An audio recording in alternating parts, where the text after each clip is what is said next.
So guys, आप imagine करो आपकी लाइफ सडनली चेंज हो जाए। आप एक बीएल नोवेल की स्टोरी में आ जाओ और आपको पता चले जो आपका बचपन से आपका दोस्त था वो उसमें एक मेन कैरेक्टर निकले। तो आपको कैसा फील होगा? क्या सोचोगे? क्या हो रहा है आपके साथ? कि हमारा सीन ऐसे स्टार्ट होता है जहाँ पे पहले जब अपना रेड हेयर बंदा अपनी सोफिया का खाना के ऊपर शीशा गिरा देता है, उसके बाद से सब कुछ सीन चेंज हो जाता है और सोफिया उसमें गुस्सा हो जाती है और इन दोनों के बीच में फाइट शुरू होने ही वाला होता है। हाँ, हमारा सीन यहाँ से स्टार्ट होता है जहाँ पे हमें दो शॉर्ट दिखाया जाता है। आई मीन शॉर्ट्स तो नहीं कह सकते हैं, बस एक बटर नाइफ रहता है और दूसरा शॉर्ट रहता है जो बंदा लेके आया होता है। उसे बिल्कुल शर्म नहीं आती, वो बेशर्मों की तरह बोलता है तुम चाहे तुम्हारे पास कुछ भी हो, अगर तुम्हारे हाथ में बटन नाइफ भी होगा तो भी मैं तुमसे वैसे ही लड़ूंगा जैसे एक बंदा दूसरे बंदे से लड़ता है। और तुम्हें लगता है कि मैं तुम्हें छोड़ दूंगा, ऐसा कुछ होने वाला नहीं है, ठीक है। ये सब देखते हुए फाइट शुरू हो जाती है और अपनी सोफिया उसे नॉर्मली अपने बटन नाइफ से ही रोके जा रही होती है और डॉज किए जा रही होती है। और इन सब के बीच में अपने रेगुलर बंदे को बहुत ही मज़ा आ रहा होता है। बोलता है ये सब चीज़ मुझे कभी पहले क्यों फील नहीं हो रहा था। मुझे और फाइट करनी, मुझे इससे और लड़ना है, मुझे और ज़्यादा और लड़ना है और लड़ना है। ये पगला गया होता अपना। फिर तभी एक सीन दिखाया जाता है और हमें अपने रिचर्ड के बारे में बताया जाता है जो रेड हेयर बंदा होता है उसके बारे में पास, कि अपना ये बंदा काफ़ी पॉपुलर होता है स्वॉर्डमैनशिप के लिए। बचपन से ही उसे बहुत ज़्यादा ही जीनियस कहा गया था कि वो 14 साल से ही बहुत ज़्यादा ही जीनियस है। और उसका आपने जो पहले एक बंदा आया था ना जिसने सोफिया को बुलाया था चलने के लिए, टेस्ट में पार्टिसिपेट करने के लिए, वो इसका फादर ही रहता है, रेड हेयर वाला। और तभी उसका फादर उसे बता रहा होता है तुम्हें मज़ा आ रहा है ना, देखा शॉर्ट्स मैनशिप कितना ही ज़्यादा कूल होता है। ये सब बताते हुए फिर वो सोचता है कि हाँ मैं मानता हूँ शॉर्टमैनशिप बहुत अच्छा होता है, बट अभी मैं बहुत बोर हो गया हूँ इन सब चीज़ों से। क्या करूँ? कोई बंदा जो पहले से ही बहुत कमज़ोर हो और कमज़ोर बंदों को हरा के मैं खुद को कैसे ही पावरफुल और मीनिंगफुल मानूंगा। मुझे तो ऐसा लगता है मैं बस गुड्डा गुडियों को हराता हूँ, बस और कुछ फील नहीं होता। और फिर हमें एक सीन दिखाया जहाँ पे सारे के सारे गुड्डा गुडिया बहुत सारे पड़े रहते हैं, उसके ऊपर अपना रेड बंदा बस बैठा रहता है और बहुत बोरियत से ज़्यादा मरा जा रहा होता है। बट अभी सब कुछ चेंज हो चुका है और मुझे अभी बहुत ज़्यादा मज़ा आ रहा है। मुझे, मैं क्या ही बोलूँ, मेरे अंदर का जो आग था वो अब बाहर आ रहा है इसी बीच में। और फिर सोफिया देखती है कि अब कुछ ज़्यादा ही हो रहा है, अब मैं इस ज़्यादा कुछ सहन नहीं कर सकती, अब तुम्हें कोई बचा नहीं सकता। इन दोनों के बीच में फिर से स्लैशेस ट्राई होती है, फिर से रेडम मतलब इसे कूदता है और सोफिया इस बार रेडी रहती है। फिर हमें दिखाया जाता है कि सारे बंदे उसमें चीयर कर रहे होते हैं। सोफिया सोफिया इसमें एडम भी अपना बीच में कूदता है, बोलता है रुक जाओ सोफिया तुम क्या कर रही हो। तभी इन सब माहौल के बीच में उसका पिताजी एंट्री मारता है और आता ही बोलता है तुम लोग ये क्या कर रहे हो, और तुम रिचर्ड, तुम्हें मैंने बोला था ना बच्चों को परेशान करना बंद करो, आज ही नया बंदे आए हैं और तुम उसे पकड़ के परेशान कर रहे हो। बट ऐसा कुछ होता नहीं है। अपनी सोफिया उसे पकड़ के बहुत मार रही होती है, बहुत ज़्यादा मारती है, कूट कूट के बेचारे की हालत ख़राब कर देती है।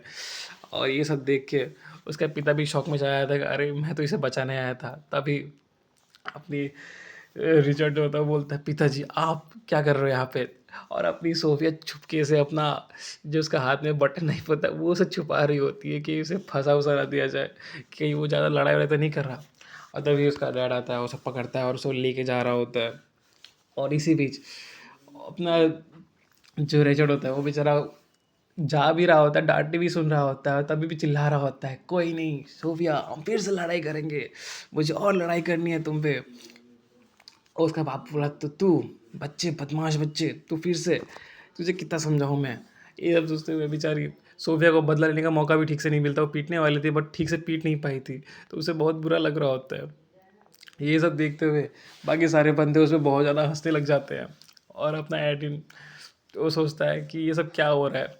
उसके बाद से सब कुछ ऐसा चेंज हो जाता है कि अब तो रेड बंदा उससे एडिक्टेड होने लग जाता है। जब देखो वह उससे ढूंढता रहता है सोफिया को कि आ जाओ फिर से लड़ाई करते हैं, आओ अब तुम रेडी हो ना, हम फिर से लड़ाई करते हैं। ढूंढे जा रहा होता है। इसी बीच सोफिया उसे मना कर देती है, ये क्या दिक्कत है, मैं घूम भी नहीं पा रही, एडम के साथ में घूम रही हूँ, तुम्हें दिख नहीं रहा क्या।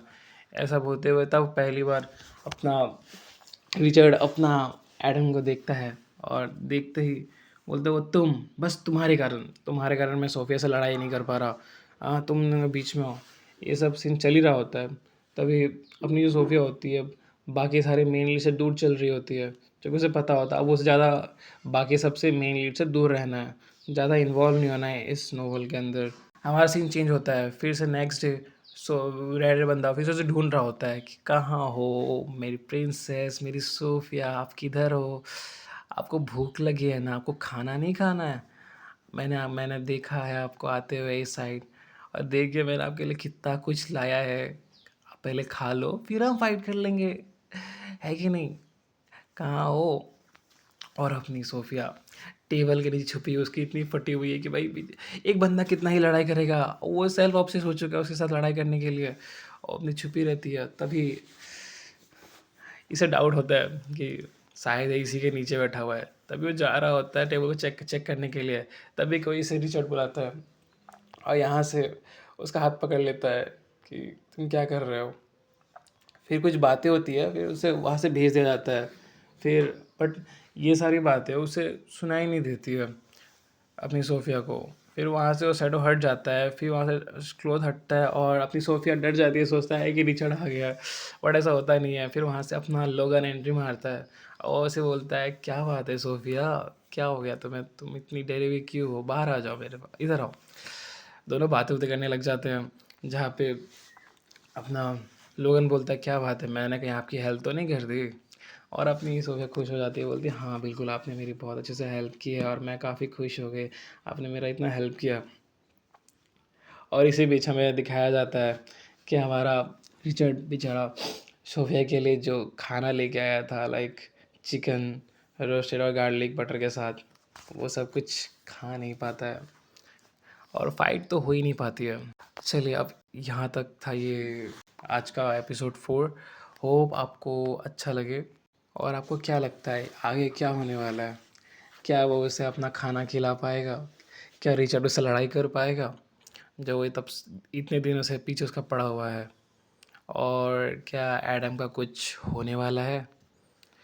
ऐसे ही सब जानने के लिए चैनल पे बने रहे, सब्सक्राइब करें, लाइक करें, कमेंट करें। और एक बंदे ने आज कमेंट किया, मुझे काफ़ी ही अच्छा लगा, it's really motivated me, thank you so much. Hope ऐसे ही आप लोग सपोर्ट करते रहे और मैं जल्दी जल्दी वीडियो लाते रहूँ। बाय गाइस, फिर मिलते हैं, होप हम जल्दी ही मिलेंगे।